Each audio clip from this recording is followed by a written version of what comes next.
Insurance કંપનીઓ સામેની ફરિયાદો માટે ગ્રાહક સુરક્ષા એ એકમાત્ર વિકલ્પ નથી. ઇન્સ્યોરન્સ ધારક વ્યક્તિ સીધી વીમા લોકપાલમાં પણ ફરિયાદ નોંધાવી શકે છે. વીમા લોકપાલને દર વર્ષે મોટી સંખ્યામાં ફરિયાદો મળે છે, પરંતુ વર્તમાન સમયમાં ઓનલાઈન સિસ્ટમના પ્રચલન છતાં એ ફરિયાદો નોંધાવવાનું ચલણ ઓછું છે.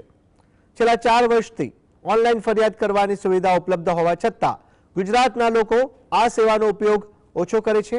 વીમા લોકપાલને મળતી કુલ ફરિયાદમાં માત્ર 15 થી 20% ફરિયાદી જ ઓનલાઈન હોય છે, જ્યારે બાકીની ફરિયાદો ઓફલાઈન પદ્ધતિથી નોંધાય છે. અન્ય રાજ્યોમાં આ ટકાવારી વધુ છે.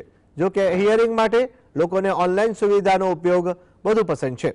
દેશભરમાં વીમા લોકપાલની 17 કચેરીઓ કાર્યરત છે, જેમાં ગુજરાતની કચેરી અમદાવાદમાં છે, જ્યાં ગુજરાતના નાગરિકો 6 પ્રકારની વીમા સંબંધિત બાબતોમાં સીધી ફરિયાદ કરી શકે છે. ઇન્સ્યોરન્સ ક્લેમને લગતા વિવાદોનો નિકાલ 90 દિવસમાં કરવાનો હોય છે. माध्यम से लोगों को सुविधा हो, हम उसी माध्यम से उसको एक्सेप्ट करने को तैयार है।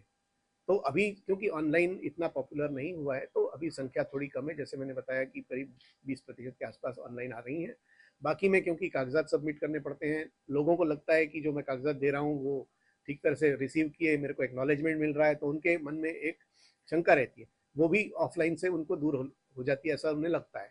लेकिन मैं आपको आश्वस्त करना चाहता हूँ कि चाहे ऑनलाइन दें चाहे ऑफलाइन दें, दोनों को एक्नॉलेज किया जाता है और उसके बाद दोनों पर कार्रवाई उसी तरीके से होती है।